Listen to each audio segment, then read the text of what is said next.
c'est celui qui paye sa place, qui a donc son mot à dire, mais son pouvoir, son champ d'action dépasse parfois les limites. Entraîneur, président font les frais, comme tout récemment à l'OM. Dossier Laurent Jaoui, André Germain. C'est la nouvelle mode. On les sort pour un oui, pour un non. Automne, hiver, printemps, été, les banderoles sont tendance. À la moindre contrariété, les supporters ont trouvé la parade. Ils le savent, ils l'ont compris. Les caméras à l'affût viennent les filmer. C'est un nouveau pouvoir qui se dessine. Les 100 grades des gradins ont une influence, une vraie.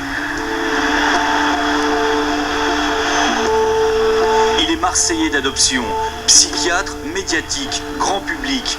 Difficile de ne pas en avoir entendu parler. Marcel Ruffo observe tout cela avec amusement et étonnement. C'est un truc incroyable. Ça va pas avancer les choses. C'est trop tard maintenant, la saison est finie. Lui, il est déprimé. Lui, il est à peu près, lui, c'est à peu près quelqu'un qui aime le foot.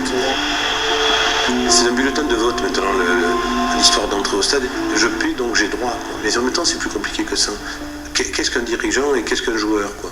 C'est ça qui est intéressant. Et c'est quoi?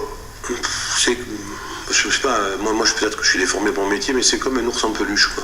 C'est-à-dire qu'on s'en sert quand on en a besoin parce qu'on a peur, donc là on est heureux, puis après on le jette quand on va mieux, quoi.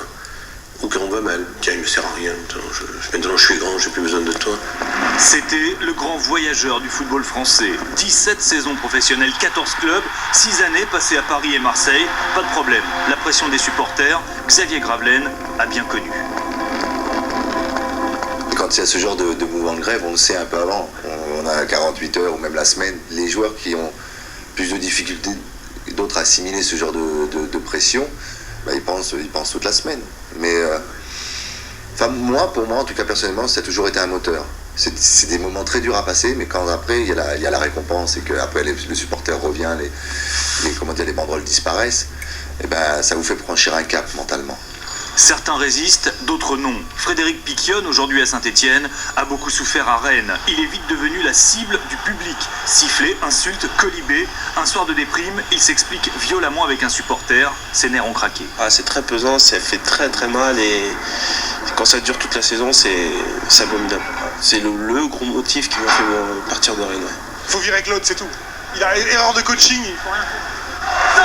L'an dernier, Lille enchaîne 12 matchs sans victoire. Les supporters sont virulents, ils veulent les têtes de Claude Puel et de Michel Seydoux, le président.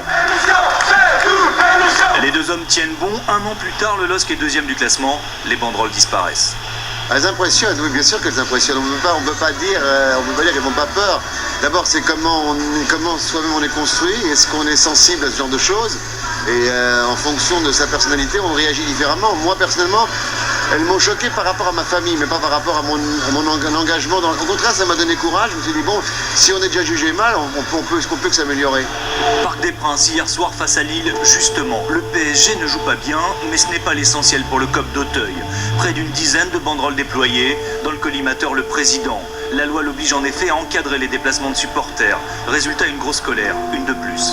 Il y a une sorte de volonté que les tribunes prennent le pouvoir. Alors moi, ce n'est pas de lutter contre les supporters, parce que c'est quelque chose de ridicule, mais je crois qu'ils n'ont pas toujours très bien compris quel était leur rôle, c'est vraiment de soutenir cette équipe. On l'a bien compris, les supporters ont pris conscience de leur pouvoir. Une nouvelle forme de violence apparaît, elle ne se manifeste pas physiquement, mais elle n'en est pas moins douloureuse. Je crois que la caricature fait mal, quoi, parce qu'elle est souvent juste.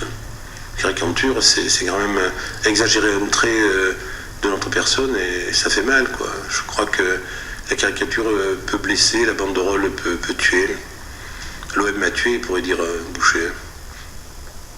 Laurent, pourquoi la pression des supporters s'est accentuée ces dernières semaines? Il y a plusieurs raisons. Il y a d'abord l'effet boule de neige. À force de voir que ça a une influence, on a envie de le faire.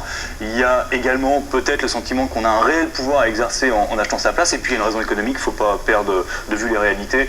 Un supporter gagne 70, 100, 150 fois moins, j'en sais rien, qu'un joueur de foot. Donc forcément, ça crée un décalage. Mais je voulais juste rajouter quelque chose. L'intolérance, c'est pas toujours là où on croit. On a l'habitude de présenter les supporters comme intolérants. Parfois, les dirigeants peuvent l'être. Dans ce sujet, on a vu des images tournées par nos confrères de France 3 Lille l'an dernier. Depuis le 11 novembre dernier, ils n'ont pas le droit d'accéder au centre d'entraînement du LOSC parce qu'ils ont fait un sujet qui a déplu à la direction de Lille et depuis, ils sont interdits là-bas. La tolérance n'est pas toujours là où on croit. J'espère que le message va passer. Merci Laurent. On reviendra au foot. Il voulait faire la fête et la fête s'est transformée en chaos à la sortie des bars, tôt le matin.